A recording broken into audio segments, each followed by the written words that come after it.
Bueno, muy buenos días. El día de hoy vamos a hablar sobre convulsiones febriles. Mi nombre es Daniel Hurtado Campos y residente de primer año de pediatría de la Universidad del Valle. Esta es la tabla de contenido. Vamos a hablar algunas definiciones sobre importancia clínica, la definición, la epidemiología, algunos datos sobre la clasificación. Vamos a hablar sobre la etiología de las convulsiones febriles y su fisiopatología. Vamos a mencionar aspectos relacionados al diagnóstico, al tratamiento, al pronóstico y terminaremos con algunos mensajes para llevar a casa.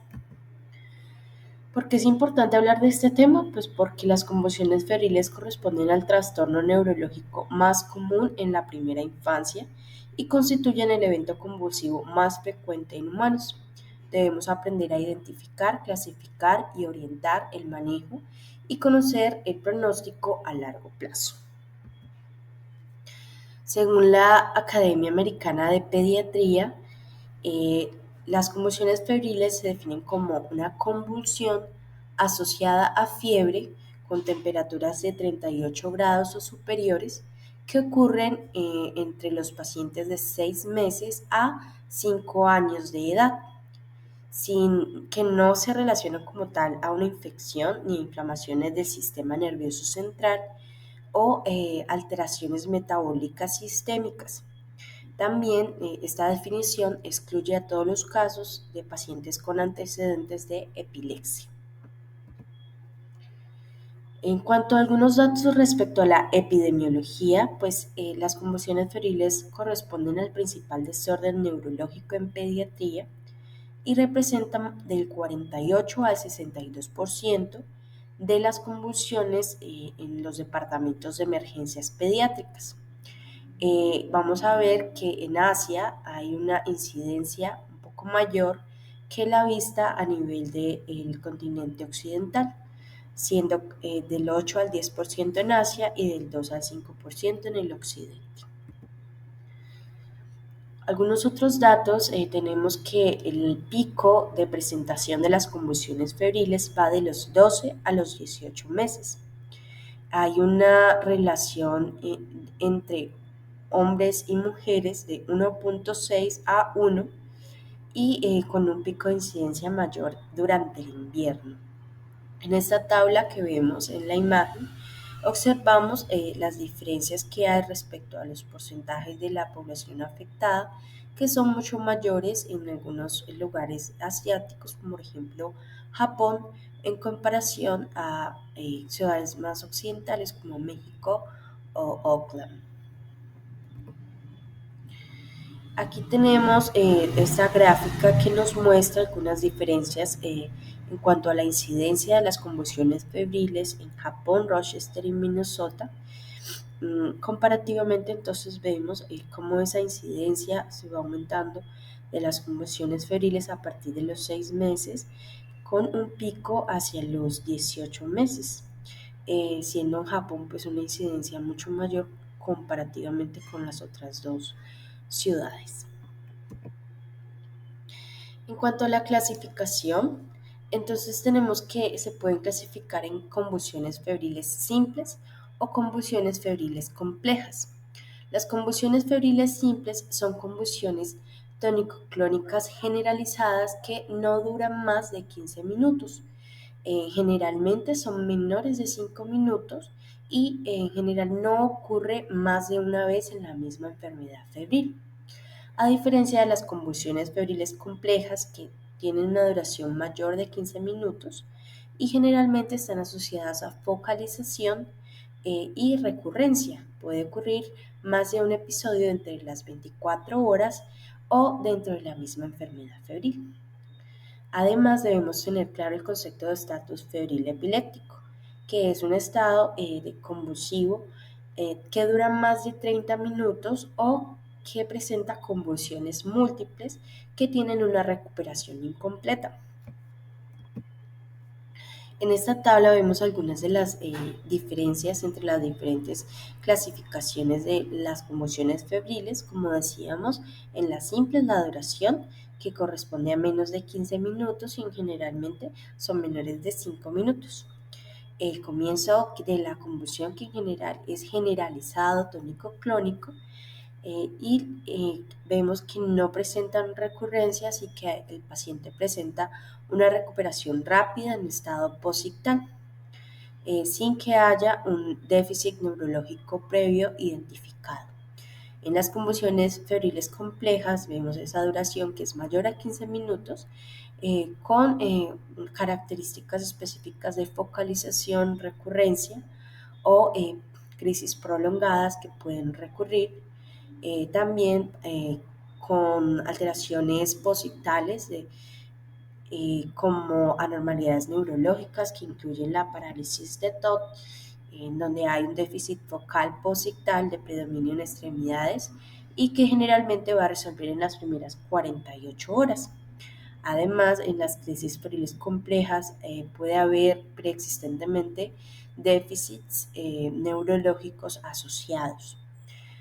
También en cuanto al estatus epiléptico, entonces vamos a ver que es mayor a 30 minutos y o pues que tenga las características de que hay múltiples convulsiones, que no logra el paciente una recuperación completa entre las convulsiones. Aquí tenemos algunas definiciones de la ILAE en el 2015, la Liga Internacional contra la Epilepsia, que definía el estatus febril epiléptico de acuerdo pues al tipo de crisis, con un tiempo de duración pues menor. Si era una crisis tónico-clónica generalizada, se consideraría estatus cuando llevara al paciente 5 minutos o más. Si son crisis focales, entonces se consideraría un tiempo de 10 minutos o más, y para las crisis de ausencia un tiempo de 10 a 15 minutos. En cuanto a la fisiopatología, debemos tener en cuenta que esta enfermedad o digamos esta condición, esta convulsión, se produce con una etiología multifactorial que incluye factores genéticos, ambientales, infecciosos, eh, y pues que generalmente se va a ver relacionada con un sistema nervioso central inmaduro que es vulnerable a los efectos de la fiebre, con un umbral convulsivo mucho más bajo, en combinación con una susceptibilidad genética, temperaturas altas, infecciones virales, vacunación y historia familiar de convulsión febril. En este gráfico podemos observar entonces algunos de los genes que han sido pues identificados que predisponen al paciente a presentar convulsiones febriles, algunas de las citoquinas que han sido también descritas, pues relacionadas con esa producción de fiebre y esa generación de hiperexcitabilidad de los receptores MDA y de los receptores AMPA. Algunos agentes infecciosos que se han visto asociados a las convulsiones febriles por su capacidad de generar aumento de las temperaturas en el paciente, un sistema pues cerebral que todavía es inmaduro, y la fiebre pues que juega un papel importante en la fisiopatología. Entonces, en cuanto a recordar pues cómo es el mecanismo de la fiebre, tenemos que pues hay diferentes estímulos productores de fiebre, como las digamos, diferentes microorganismos o endotoxinas, que van a activar pues, a los linfocitos T y a los macrófagos, haciendo que ellos produzcan una mayor cantidad de citoquinas. Estas pues, van a generar específicamente a nivel de la barrera hematoencefálica, la IL-1, van a llegar al centro pues, del cerebro y van a generar una mayor producción de prostaglandina E2, que va a actuar a nivel del centro termorregulador en hipotálamo, generando un cambio en la temperatura, llevando al paciente a generar fiebre.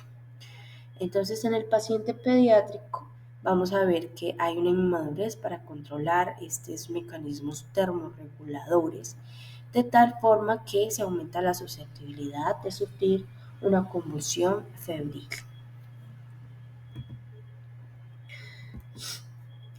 Entonces, en cuanto a la vulnerabilidad del sistema nervioso central a los efectos de la fiebre, vemos que, pues, que estos pacientes al tener, digamos, este centro termorregulador aún no madurado, pues va a tener un umbral convulsivo mucho más bajo. Eh, Esos receptores, como hablábamos, son más fácilmente hiperexcitables, el NMDA y el AMPA, haciendo pues que sea más fácil que el paciente presente una convulsión febril. Ahí también tenemos que tener en cuenta que el aumento de la temperatura corporal pues va a generar una modificación de los procesos fisiológicos en el cerebro. Dentro de ellos, entonces tenemos que altera la cinética del funcionamiento de algunos canales iónicos, la morfología de los potenciales de acción y la transmisión sináptica. También tenemos que tener en cuenta que los estados de cambio de temperatura como la fiebre van a generar hiperventilación que puede llevar al paciente a generar alcalosis eso va a generar una mayor alteración de la excitabilidad neuronal. En cuanto a etiologías, entonces vemos que pueden haber como tal factores genéticos asociados, infecciones virales e inmunización. Dentro de los genéticos tenemos que 1 de cada 3 niños que presenta una convulsión febril tiene antecedentes familiares de convulsiones febriles. Y en general los niños pues van a tener un mayor riesgo si un pariente de primer grado ha sido afectado previamente.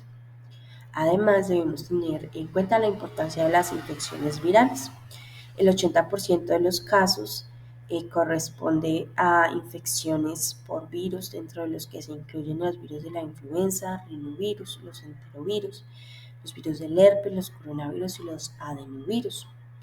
Además, tenemos que tener en cuenta que los niños son susceptibles a generar infecciones de tracto respiratorio comúnmente y entonces tenemos que tener claro la valoración del sistema del tracto respiratorio y a nivel de las amígdalas, los oídos y pues los casos de gastroenteritis. También es importante que tengamos en cuenta el papel de las vacunas. Algunas vacunas como la DPT y la vacuna triple viral pueden generar un riesgo mayor de conmociones febriles al generar eh, episodios pues, de fiebre facilitados por esa vacunación. También debemos tener claro que las convulsiones pueden ocurrir en cualquier momento durante la enfermedad febril, aunque lo más común es que estas ocurran en las primeras 24 horas. Aquí vemos algunos de los factores pues, genéticos que han sido encontrados, como ustedes ven abajo, son los diferentes genes y los diferentes cromosomas que se han relacionado. Debemos tener claro que hay una tasa de concordancia importante entre gemelos monocigotos que va hasta el del 69% y en dicigotos que puede ir desde hasta el 20%. También debemos tener claro que hay algunos modelos que se están estudiando en relación a estos factores genéticos que relacionan las conmociones febriles con modelos de herencia autosómica dominante o algunos otros que más se van hacia la parte poligénica o multifactorial. Aquí entonces para resaltar el papel de los virus del herpes y de la influenza, que se ha visto pues que están envueltos en gran cantidad de los pacientes que presentan convulsiones febriles por su capacidad de generar fiebre a altas temperaturas. Además, pues tenemos que tener claro la shigella como un factor importante porque además de, digamos, su capacidad para generar un aumento de la temperatura, también tiene algunas toxinas que se relacionan con el empeoramiento de la enfermedad. También pues debemos tener claro la vacunación contra el DPT, DPTA, la triple viral y el neumococo, que puede facilitar la producción pues, de las convulsiones febriles. Otros factores implicados incluyen los perinatales, como que el niño sea pretérmino, que tenga una restricción del crecimiento intrauterino, que haya estado hospitalizado en UCI por más de 28 días, que la mamá haya estado expuesta durante el embarazo a nicotina y o alcohol. Algunos medicamentos también se han relacionado, como los esteroides. También se han detectado algunas deficiencias de micronutrientes en relación a la presencia de convulsiones febriles, como el déficit de hierro y el déficit de zinc, algunas vitaminas como la B2 y la B9 y algunos micronutrientes específicos como el selenio, calcio y magnesio. También se ha visto que los pacientes que tienen un retraso en el neurodesarrollo son más factibles a desarrollar convulsiones febriles y los pacientes que asisten a guarderías, pues por la posibilidad de generar más infecciones virales. Aquí voy a resaltar el papel entonces del virus del herpes 6 y 7, que se ha visto pues que hay más asociación, más frecuentemente asociado en pacientes en los Estados Unidos que presentan convulsiones febriles. Y esto tiene que ver pues con la capacidad de inducir altas temperaturas relacionadas con la infección. En cuanto a las vacunas, pues tenemos que las vacunas pueden inducir fiebre dentro de las 48 horas, las vacunas que son inactivadas, y las vacunas vivas atenuadas pueden producir fiebre incluso hasta 14 días después.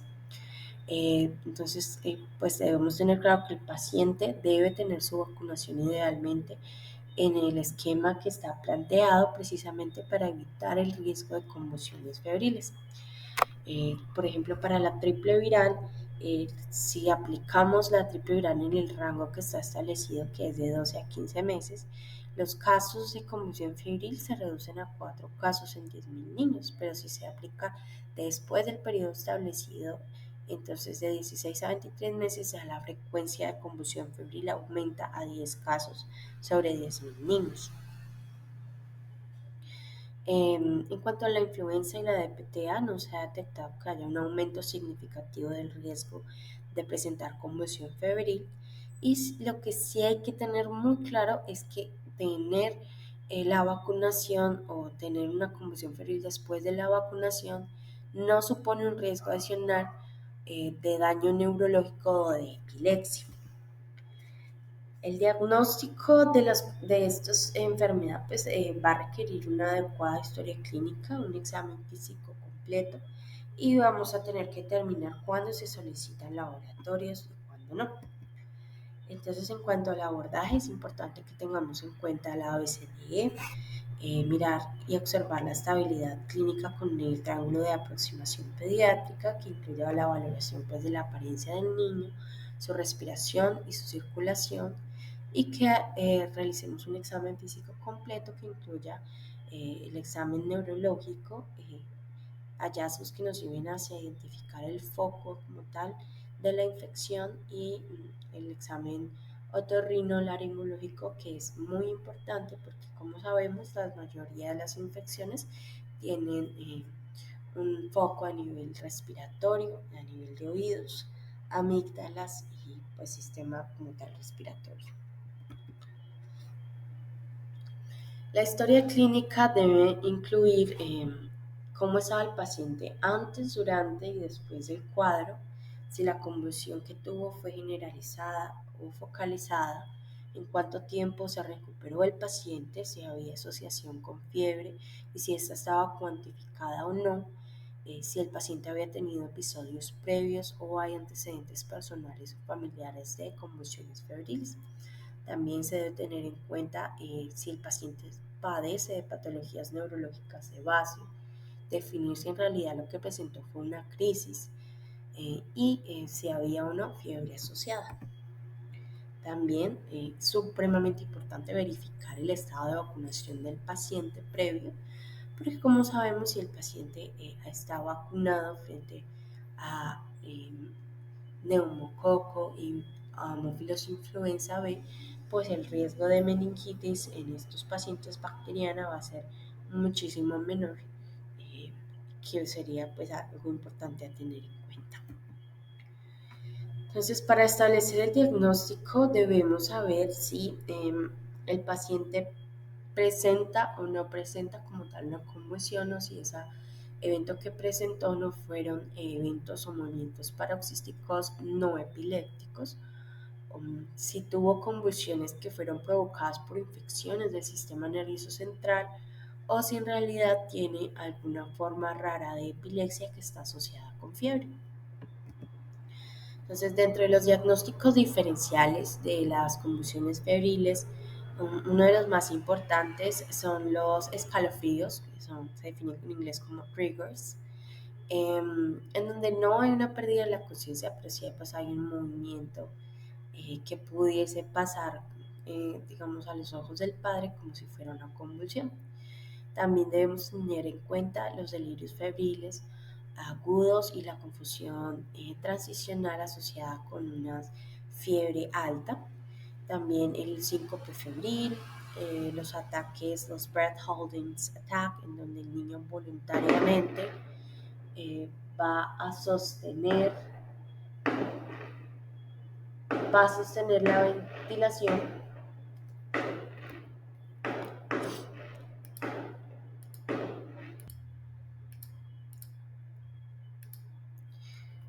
y como decíamos, los niños van a presentar en los breath holdings attack una detención voluntaria de la respiración y que puede llevarlos a perder la conciencia. Algunos otros incluyen las convulsiones anóxicas reflejas, en donde el niño pierde, digamos, la conciencia por eventos dolorosos o de shock. Otros incluyen las infecciones del sistema nervioso central, como la meningitis, la encefalitis y los abscesos cerebrales. De importancia entonces los escalofríos que pudiesen generar pues esos temblores y que en ojos del padre, como les digo, pudiese parecer una conmoción, pero no correspondería porque no hay pérdida del conocimiento. En general pues están relacionados con percepción del frío en el niño. Los mioclonios febriles, entonces, que son benignos, son espasmos mioclónicos en los miembros superiores que pueden ocurrir durante la fiebre, también deben ser tenidos en cuenta. Otros diagnósticos diferenciales incluyen los síncopes y convulsiones por anoxia, síncope vasovagal, los trastornos psiquiátricos, psicológicos y del comportamiento, como los casos de déficit de atención, las alucinaciones, los ataques de pánico, algunas condiciones asociadas al sueño, como los trastornos del movimiento rítmicos, las parasomnias, las micronías del sueño, la narcolepsia y la cataplexia. También algunos trastornos paroxísticos del movimiento como los tics, las estereotipias, la hemiplegia alternante, los trastornos asociados a migraña, que incluyen migraña con aura visual, migraña hemipléjica, vértigo paroxístico benigno y también los eventos misceláneos que incluyen las micronías benignas, el jitterness, el síndrome de Sandifer y algunos como el miclonus espinal. Como les mencionaba, entonces también se debe determinar si el episodio que tuvo corresponde como tal a una forma rara de epilepsia asociada con fiebre, como lo son el síndrome de Dravet, la epilepsia generalizada con crisis febriles plus o el FIRES. Entonces, hablando del síndrome de Dravet un poco, representa una epilepsia miotónica de la infancia. Generalmente es una encefalopatía de desarrollo grave. El lactante va a producir crisis febriles prolongadas, pero también puede presentar crisis afebriles. Es una epilepsia que en general es de difícil manejo, es fármaco resistente y se va a tener asociadas alteraciones del neurodesarrollo como trastornos motores, cognitivos y de comportamiento. Se ha asociado a la presencia de algunas variantes patogénicas de canal de sodio, que es el SCN1A. También es importante reconocer a las crisis febriles plus, la epilepsia generalizada con crisis febriles plus, en donde hay un desorden autosómico dominante, generalmente mayores de 6 años, y se va a caracterizar por la presencia de crisis febriles, pero que también puede tener episodios de crisis afebriles. En el FIRES, entonces es el Febrile Infection Related Epilepsy Syndrome. En este síndrome vamos a tener que el paciente en edad escolar eh, puede desarrollar una infección febril previa que puede ser entre 2 semanas o 24 horas antes y va a empezar a presentar crisis breves que se van a ir, digamos, prolongando hasta volverse un estatus refractario. En general, pues se considera una encefalopatía epiléptica catastrófica con un pronóstico muy reservado eh, y que en general lleva a una alta morbimortalidad. Es importante tener claro también la meningitis y la encefalitis, pues como un diagnóstico diferencial asociado a las convulsiones febriles. Sabemos que en el 40% de las infecciones del sistema nervioso central van a presentarse con crisis.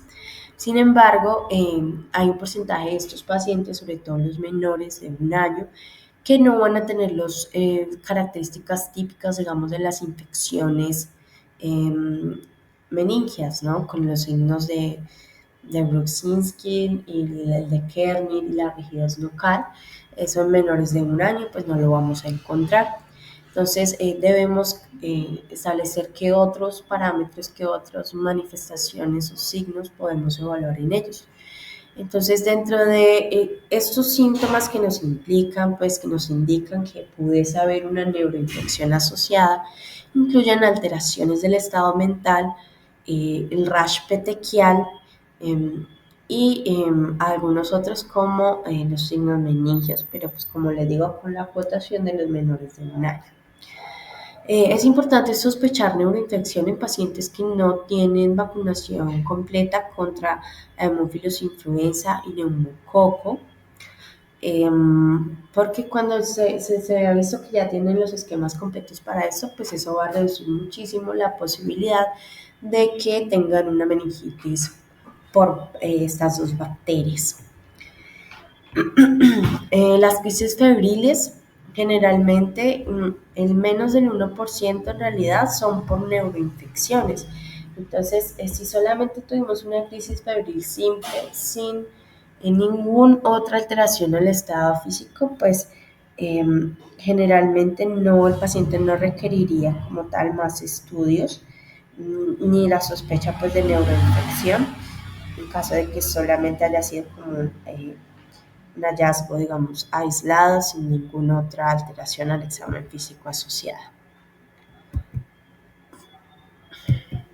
Algunas banderas rojas a tener en cuenta en el paciente que presenta convulsión febril incluyen que el paciente haya tenido una crisis febril compleja, que se observen signos meningios, que el paciente tenga un nivel de la alteración de la conciencia importante después de 1 hora de la crisis febril, que haya pues otros signos como el rash macular en un niño que no se ve clínicamente bien, un ahumamiento de la fontanela, que haya taquicardia desproporcional a la temperatura corporal o una taquicardia que persiste a pesar de que ya hicimos una normalización de la temperatura. También algunos otros signos que incluyan distrés respiratorio, eh, que nos pudiese pues indicar que hay algo más asociado. En cuanto a paraclínicos, entonces la Academia Americana de Pediatría en el 2011 sacó esta guía para definir qué pacientes realmente requerían mm, exámenes. Entonces lo que encontró es que si nos enfrentamos a un paciente con una convulsión febril simple, hacer estudios diagnósticos pues no sería para todos los pacientes. En casos de crisis febril simple, idealmente pues no habría que hacer más estudios. Pero cuando ya tenemos en cuenta las crisis febriles complejas y los estatus, allí sí habría indicación de algunas cosas. Entonces, Si tenemos un paciente con crisis febril simple, hemograma y química sanguínea, ellos recomiendan no realizar de rutina, sino que debemos individualizar el paciente de acuerdo a lo que él tenga, entonces ahí sí se tomarían los exámenes. Si en cuanto a la punción lumbar, solamente en pacientes que tienen signos meningios o en aquellos que se haya utilizado antibióticos antes de, porque eso pudiese pues enmascarar una meningitis.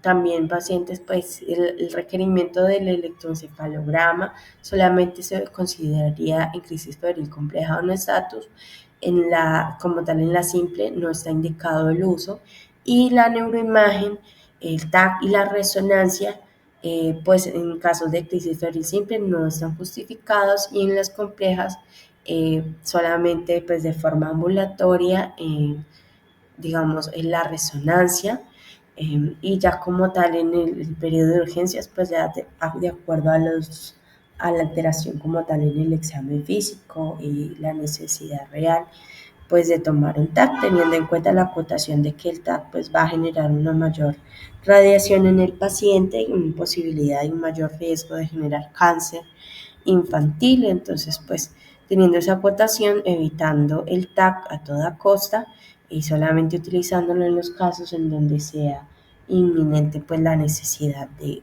una imagen complementaria rápida. Como les decía, la punción lumbar solo en niños que presentan signos y síntomas meningios, que tengan alteración de la conciencia de más de 30 minutos o hallazgos de fontanela anterior abultada. Se puede considerar en menores de 12 meses, especialmente si el estado de inmunización para Haemophilus influenza tipo B y el Streptococcus pneumoniae es desconocido o deficiente. También debemos tener en cuenta pues, que los pacientes inmunocomprometidos pues, tienen algunas características especiales, y recordar que la desnutrición supone un grado de inmunosupresión. Todo paciente menor de 18 meses, fiebre sin otro foco identificado, un examen físico anormal, un ciclo antibiótico en las últimas 3 semanas, eh, y pues esas. El electroencefalograma tiene un valor pues predictivo controvertido realmente. Se ha visto pues que en realidad proporciona, cuando se toma de forma temprana, algunos resultados pueden resultar confusos, porque por ejemplo después de una convulsión febril el fondo del electroencefalograma puede aparecer incluso hasta 2 semanas después de esto, una actividad difusa de ondas lentas. Entonces, digamos que esa identificación es de poco valor y pudiese confundir más al personal. Entonces, el electroencefalograma, digamos, de forma rutinaria en urgencias no se utilizaría, a no ser pues de que tenga una indicación especial por el equipo de neurología. No está indicado para nada en casos de convulsión febril simple la toma de un electroencefalograma. Y se ha visto entonces que las convulsiones febriles recurrentes se podría tomar en estos casos el electroencefalograma cuando hay alteración del retraso en el neurodesarrollo o déficit neurológico focal hallado. La neuroimagen pues no está indicada de tomar de rutina en la crisis febril simple, y en la crisis febril compleja sigue generando pues controversias. Solamente se realizaría cuando el paciente tenga un examen físico anormal antes de realizar una punción lumbar. Idealmente pues la imagen de elección sería la resonancia. En caso de que la crisis febril compleja fue focal o prolongada, sí se debería realizar, pero de forma ambulatoria, una resonancia, por la posibilidad de que podamos detectar edema hipocampal. Entonces, aquí tenemos algunos datos respecto al TAC. Entonces, antes se tomaban muchos TACs para las crisis febriles complejas, pero realmente la probabilidad de descubrir una lesión que requiera tratamiento adicional con la neuroimagen es mínima. Entonces, realizar neuroimagen no es necesario para las conmociones febriles complejas, a menos de que haya hallazgos anormales en el examen neurológico. Aquí tenemos una revisión del Pediatrics. En esta revisión querían mirar a ver cuál era la necesidad de realizar una tomografía en los pacientes con crisis febriles complejas en el servicio de urgencias.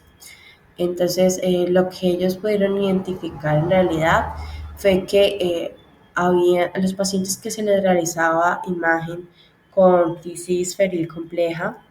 Estos pacientes, había muy poquitos que realmente tenían alguna anomalía y que eran casos muy aislados de acceso cerebral, de traumatismo no accidental, de hemorragia y de encefalitis, que pudiesen haber solamente necesitado evaluación clínica para detectarlos sin necesidad de realizar imagen.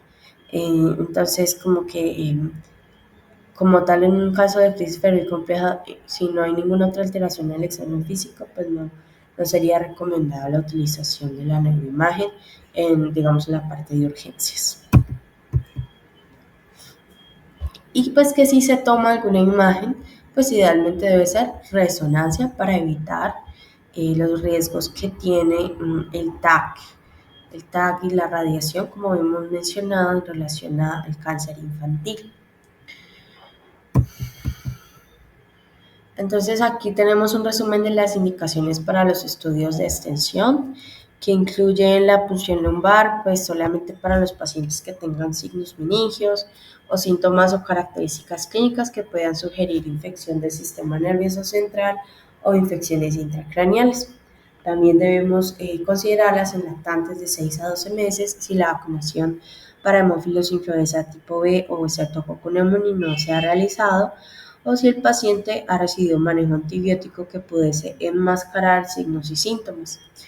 En cuanto a laboratorios adicionales como cuadro hemático, electrolitos, glucosa, calcio y BUN, solamente en caso de que el paciente tenga una historia clínica concomitante de meses, diarrea o intolerancia a la vía oral, o que presente signos de deshidratación o edema. En cuanto a la neuroimagen, ya sea TAC o resonancia, solo si hay un examen neurológico alterado, hallazgos de focalización o signos o síntomas de hipertensión intracraneal, generalmente no se realiza de urgencia, y si se realiza de forma ambulatoria, idealmente pues la resonancia en pacientes que tienen crisis febriles complejas por el riesgo de desarrollar posteriormente crisis afebriles. En cuanto al electroencefalograma, no está indicado digamos, en el panorama de urgencias, solamente en casos de crisis febril compleja que tengan signos de focalización o que hayan sido muy prolongadas por ese mayor riesgo de crisis afebriles. También hay algunas pruebas genéticas que no son recomendadas en pacientes con crisis febriles como tal, solamente en caso de que sospechemos de que hay un diagnóstico alternativo asociado como el síndrome de Dravet. En cuanto al tratamiento, pues tenemos que hay que hacer un abordaje inicial que incluya la ABCD, como hemos mencionado, la monitorización del oxígeno, el manejo de la fiebre. Si el paciente llega en crisis mayor a 5 minutos, pues el uso de benzodiazepinas y pues buscar el foco infeccioso como tal y realizar un tratamiento dirigido a ello. Esta es una revisión que quería evaluar cuál era la eficacia de los antipiréticos para prevenir la recurrencia de las crisis febriles en niños. Se realizó una revisión sistemática y un metaanálisis en niños menores de 60 meses que presentaron crisis febriles y que fueron tratados con antipiréticos. ¿Qué demostró este estudio? Pues que básicamente solamente un estudio de los que ellos revisaron informó que los antipiréticos previnieron la recurrencia de las convulsiones febriles dentro del mismo episodio febril, y los otros cuatro estudios que revisaron no encontraron ninguna evidencia que indicara pues que ellos prevenían la recurrencia de las convulsiones febriles. Entonces, pues hasta el momento lo que sabemos es que los antipiréticos pueden ayudar a manejar la sintomatología del paciente, pero no se han relacionado con una disminución en la recurrencia. Sin embargo, sí es importante pues manejar adecuadamente la temperatura en estos pacientes. Este artículo lo que valoró fue cómo a partir del cambio en la guía de la Asociación Americana de Pediatría del 2011, que ya revisamos y que pues desaconsejaba como tal el uso de la punción lumbar y otros paraclínicos de rutina en el enfoque de la convulsión febril, este artículo trató de evaluar cómo había cambiado a partir de la implementación de ese cambio, digamos, el panorama eh, de, digamos, de la realización de estudios en estos pacientes. Entonces, lo que se hizo fue un estudio transversal retrospectivo con datos de sistemas de información de 49 hospitales entre el 2005 hasta el 2019. Los criterios de inclusión pues valoraron cómo se habían manejado los pacientes que habían presentado crisis febril entre 6 a 60 meses, crisis febril simple. Valoraron los datos sociodemográficos, paraclínicos y antibióticos y revisaron cómo había cambiado, digamos, la realización de la punción lumbar, la frecuencia de realización de otros paraclínicos, el ingreso hospitalario y las intervenciones y diagnósticos de meningitis. Entonces, lo que lograron identificar fue que a partir del cambio en el 2011, pues hubo una disminución de la cantidad de punciones lumbares realizadas en estos pacientes que presentaban convulsiones febriles simples, cambiando el porcentaje de 11.6% en el 2005 a un 0.6% en el 2019. También se redujo la realización de TAC cerebral, en el 2005 estaba en 10.6 y en el 2019 ya a 1.6%. Otros estudios que incluyen el hemograma, la química sanguínea, también una disminución en su realización, pero no se encontró que hubiese diferencias significativas en el retraso diagnóstico de la meningitis bacteriana. Entonces, pues es importante tener en cuenta pues, que ya no necesitamos tantos estudios cuando se maneja un paciente con convulsión febril simple. El tratamiento, como les mencionaba, pues en caso de que llegue en crisis, la utilización de las benzodiazepinas para detenerla. Importante tener en cuenta el midazolam y pues por disponibilidad, digamos, tener claro pues el diazepam. Las benzodiazepinas, recordemos que potencian la inhibición sináptica mediada por GABA. Ellos actúan a nivel de los receptores, aumentan la frecuencia, pero no la duración de la apertura en los canales de cloro que son activados por estos receptores GABA. Su absorción es oral. Cuando es oral, alcanza concentraciones plasmáticas máximas de 1 a 4 horas y cuando es intravenoso o intramuscular, pues tiene unos efectos centrales mucho más rápidos. Este estudio lo que hizo fue valorar el uso de anticonvulsivantes profilácticos en el manejo de los pacientes que venían con convulsiones febriles. Se hizo pues un análisis de los efectos que tenía la utilización de este medicamento sobre la recurrencia de las convulsiones febriles a 6, 12, 18, 24, 36 y 48 meses después. Y lo que quería mirar pues es si hubo utilidad en inhibir las crisis o no. Entonces lo que encontraron es que en realidad no había muchas diferencias entre los pacientes que tomaban el placebo versus los que tomaban el profiláctico anticonvulsivante.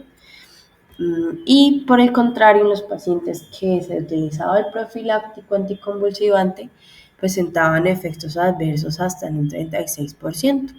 Entonces, lo que se indicó entonces a partir de esto es que se prefiere no utilizar de rutina un manejo profiláctico. ¿En quién se podría considerar manejar profilácticos anticonvulsivantes? Pues en niños que tengan convulsiones febriles complejas o estado febril epiléptico, que tengan múltiples factores de riesgo para predisponerlo a un alto riesgo de desarrollar epilepsia. Si vamos a iniciar como tal anticonvulsivantes profilácticos, la idea es iniciarlo a la dosis más baja que produzca el efecto esperado, que puede incluir ácido valproico a 10 o de entre 10 a 15 miligramos kilo día, o fenobarbital, pues con sus diferencias respectivas con lactantes versus niños. En cuanto a la recurrencia, pues los pacientes que presentan convulsiones febriles pueden tener una recurrencia del 30 al 40% independientemente del tipo de crisis, ya sea simple o compleja. Sin embargo, los pacientes que tienen estatus febriles van a tener un riesgo aumentado de presentar otros estatus febriles. ¿En quién se ha visto entonces que tienen mayor posibilidad de recurrencia? Que esto pudiese generar a largo plazo un mayor riesgo de epilepsia.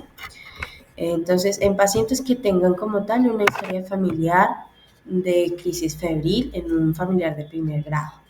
En pacientes que ya tengan un déficit neurológico de base, un neurodesarrollo, eh, pues un retraso en el neurodesarrollo, que tengan conmociones febriles complejas, que la edad de presentación haya sido menor a 18 meses, que la temperatura que haya tenido en el momento de presentar la conmoción febril haya sido baja, eh, y que atiendan a guarderías. Pudiese ser un poquito más posible la recurrencia de esas crisis. Pero teniendo en cuenta que realmente lo que predispone a la epilepsia después de un episodio convulsivo febril son los pacientes que ya tienen alteración en el neurológicas o en el neurodesarrollo o que presentan crisis febriles complejas. En cuanto al factor pronóstico, entonces tenemos que el riesgo de epilepsia posterior a una crisis febril simple es igual que en el resto de la población que no ha presentado nunca crisis febriles simples, del 1 al 2%. Pero en los pacientes que tienen crisis febriles complejas, este riesgo de epilepsia se aumenta hasta un 10%. Por eso estos pacientes, digamos que se manejan distinto. También es importante saber que después de presentar la convulsión febril, el riesgo de discapacidad cognitiva en realidad no es mayor que en la población general. En cuanto a la familia, entonces, pues una cosa que hay que tener en cuenta es la comunicación con ellos. Entonces, pues hay que aclarar a los padres, pues una vez que ellos presencian este evento, pues el miedo es digamos, al déficit que pudiese tener el niño después de presentar una convulsión tan prolongada. Entonces hay que saber explicar que las convulsiones febriles pues no son lo mismo que la epilepsia y que en general no generan mayor efecto pues patológico, que puede haber riesgo de recurrencia. 1 de cada 3 niños pueden presentar otra convulsión en otro momento febril. Hay que enseñarles pues a manejar, digamos, cuando el niño tenga alguna convulsión febril, cómo se debe manejar y impulsarlos a que continúen los esquemas de vacunación a pesar de que pues en caso de que haya presentado el niño alguna convulsión después de la vacunación. Porque pues es más peligroso que no se vacunen a que generen una convulsión febril. Este solamente es pues para mostrarles el protocolo del HIV, clasificar como tal la crisis febril, si es simple o si es compleja. La simple no requeriría pues mayor estudio, si tiene un examen neurológico normal el paciente, si el neurodesarrollo es normal, si no hay recurrencia. Y en la compleja sí pues había que verificar la posibilidad de realizar más estudios, la realización de la imagen, ya sea a nivel de urgencias o a nivel ambulatorio, la electroencefalografía al egreso y definir o no el requerimiento del anticonvulsivante profiláctico. Para llevar a casa entonces, las convulsiones febriles son un motivo de consulta frecuente en pediatría. Hay muchos factores involucrados, dentro de ellos genéticos, ambientales, infecciosos, vacunación. No todos los pacientes con convulsiones febriles van a necesitar estudios, solamente los pacientes con crisis febriles complejas o de SATUS. No se recomienda como tal las neuroimágenes de rutina. No hay evidencia que los antipiréticos vayan a prevenir la recurrencia de convulsiones febriles y los fármacos anticonvulsivantes profilácticos no se recomiendan para el tratamiento de convulsiones febriles simples en la mayoría de los casos, eh, ni siquiera en las complejas.